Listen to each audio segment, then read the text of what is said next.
Hi friends, and welcome back to my channel. Today's video is pretty simple. Title is, or the premise is in the title. There we go, that's what I wanted to say. This is book and movie, nope. This is me ranking movie and TV adaptations of books that I love or have read and enjoyed. We'll count that too. So we're going to do top three, the worst three, and then some that just were okay. They weren't great, they weren't bad, they were just okay. So let's dive on in.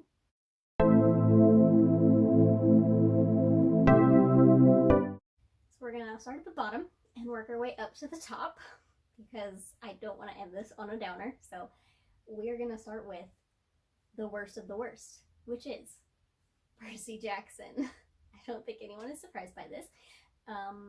The Percy Jackson movies are absolutely terrible adaptations of the books, and I am just going to leave it at that for right now because I was watching, when I was rewatching the movies for the purpose of this video to make sure that I was ranking them correctly, I started making a list of all the things that were wrong, and I kept having to pause to complain about it to my roommate who was watching with me.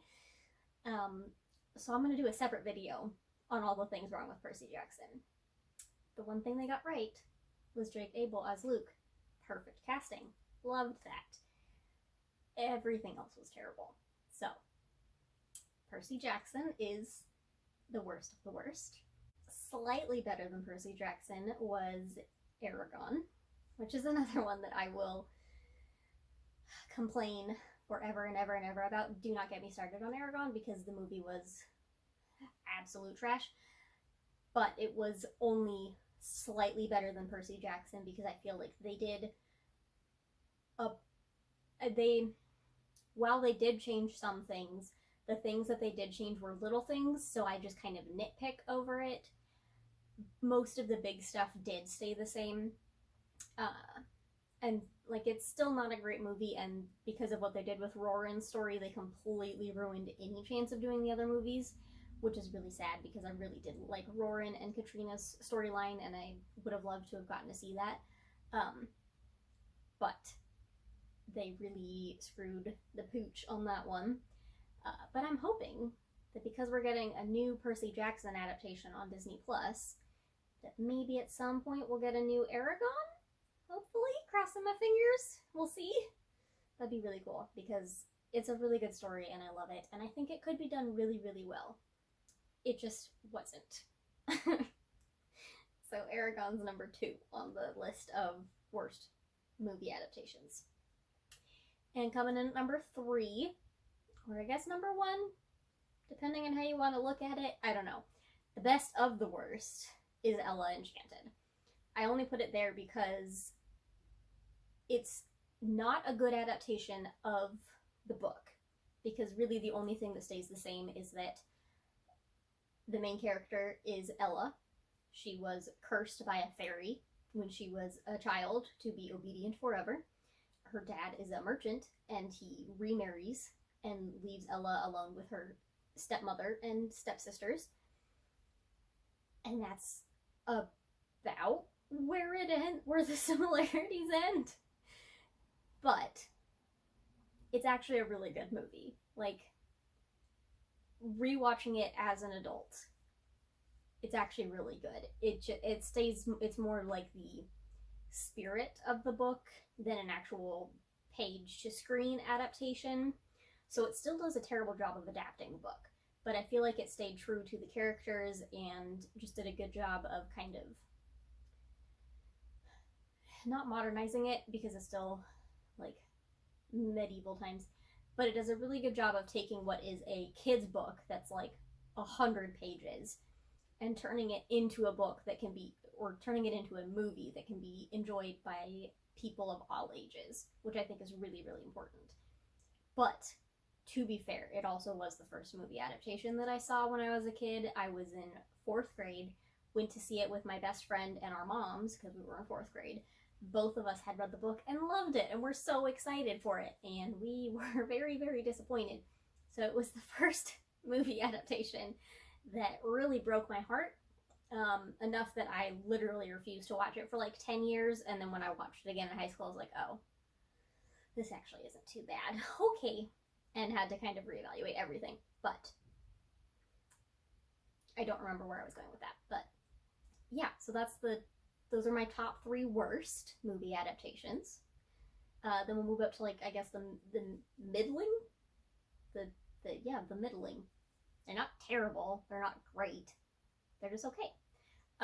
So in no particular order on these ones, just because these are the 3 that I thought of, is the Shadowhunters TV show based on the Mortal Instruments series by Cassandra Clare.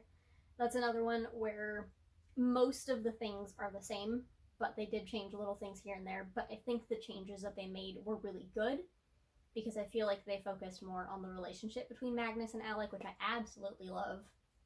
And rereading the books over the last few months, I realized that there's really not a lot of Magnus and Alec in the books. I think just because of the fact that they were written at a time when having a gay character in your books was kind of taboo, and so like you could allude to it, but you couldn't outright say, yeah, this character is gay.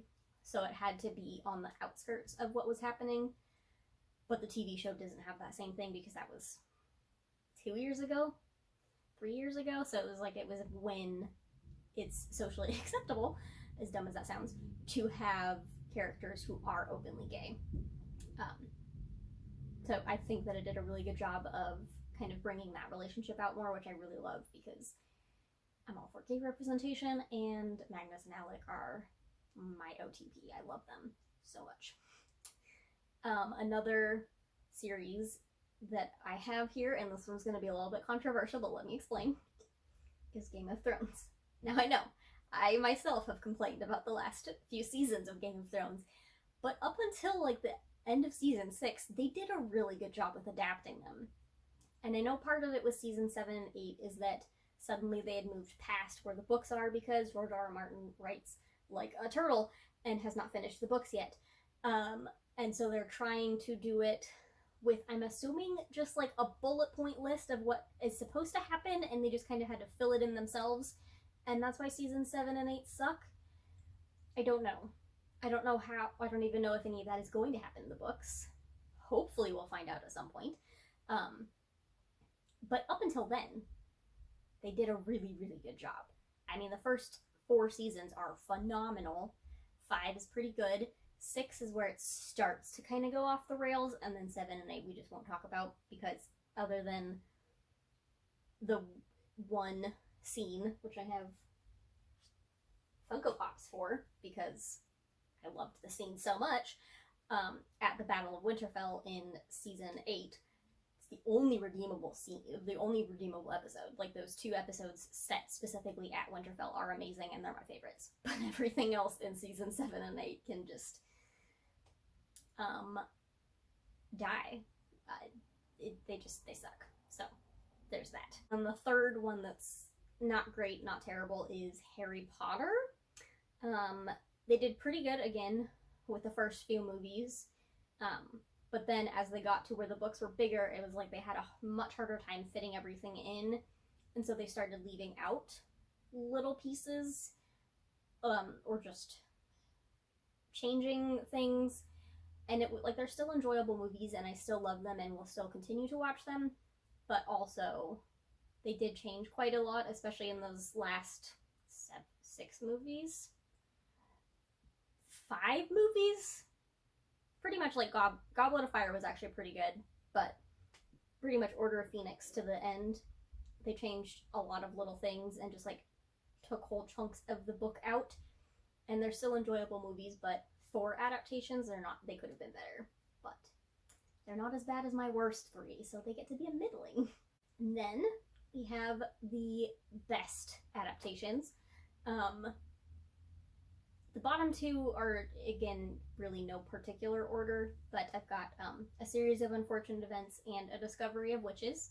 So, Series of Unfortunate Events, the movie I've never actually seen, so I can't speak to that. I'm specifically talking about the Netflix original series, which was really, really, really good. I felt like it did a really good job of adapting the story and fitting the like matching the quirkiness of the stories while also still have it being kind of funny, because like obviously what happens to the Baudelaires is not funny, but it is still a comedy, and they do a really good job of balancing that, just like in the books. And I think part of that is just that the author was a part of the show and he helped, and I think that is so important. So when doing adaptations, go to the author for help, please. They know their work better than you do, so please reach out. Yeah, so I feel like a series of unfortunate events on Netflix did really well, and then A Discovery of Witches, which is the oh my god, I just forgot the names. The second one is A Shadow of Night or something like that. Oh god, I can't remember. But Deborah Harkness, I remember that part. Don't remember the individual books names, but I remember the author, and the series is A Discovery of Witches. But they have done a TV show of that, and the second season is currently airing. I haven't watched any of it yet, but I really liked the first season. I, again, just thought they did a really good job with taking the characters and the plots and adapting it for a TV show and making it fit really well, and just being super honest to what the story was, and I think they did a really good job with it. So I'm excited to watch season 2. I'll probably end up buying it on Blu-ray or DVD like I did with season 1, just because I don't want to subscribe to yet another streaming platform literally for one TV show. So I'll just wait till it's all out and buy it on DVD and then binge it and watch it whenever I want. And then the best of the best is Pride and Prejudice. Whether you're looking at the 1995 BBC with Colin Firth, that was 6.5 hours and totally worth it because of the fact that it's 6.5 hours, or the 2005 version with Keira Knightley and Matthew McFadden? I don't know how to say his last name. I should have checked that before I started this, but too late now. But both versions are really, really good. Obviously, the 2005 movie had to cut some scenes just for length, because it is trying to fit it into a movie instead of the mini-series that BBC did, where they could do literally the entire story, which was amazing. But they still did a really good job. Like, they got all of the important scenes that needed to be there to further the story and help with character development, and the things that they left out, it was just like, yeah, I don't feel like we're missing anything because we still got the main things. So I think that's really good. But if you do want the whole story, you can watch the BBC version because there's another option. And I love that. I think both did really well, which is why Pride and Prejudice is my number 1. So, that is my list. Pride and Prejudice is the best. Series of Unfortunate Events and Discovery of Witches are both really good as well. In the middle, we have Harry Potter. Awkward pause as I try and remember what I've said. I'm gonna just look at my phone. In the middle, we have Harry Potter, Game of Thrones, and Shadowhunters. And then on the bottom, Ella Enchanted, Aragon, and Percy Jackson, sadly. Yeah, so comment below and let me know what some of your favorite and least favorite book and TV adaptations are. I keep saying that. I mean movie and TV adaptations of books. Because I'm always looking for new movies and TV shows to watch, and especially when they're based on book series. So yeah, comment below and let me know some of your favorites and some of the ones that I should watch just to mock, like Twilight, which I didn't even mention, but